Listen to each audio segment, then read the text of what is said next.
Ваквата мерка ќе донесе до зголемување на конкурентноста помеѓу трговците и намалување на цените на производите. Потрошувачите ќе бидат целосно информирани за тоа кој производ колку чини на кој трговец е.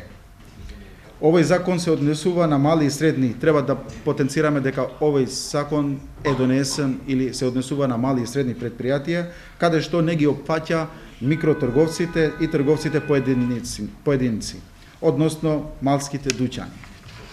До крајот на ова недела предвидено е да се направи надзор на над 1000 трговски објекти низ државата, пошто државниот пазарен инспекторијат ќе излезе со податоци за евентуално непочитување на истата од страната на одредени маркети. Ако постојат овие маркети кои не ја почитуваат одлуката на владата, казните ќе се движат од 500 до 10.000 евра, па и до затварање на маркетите во трајање од 15 дена.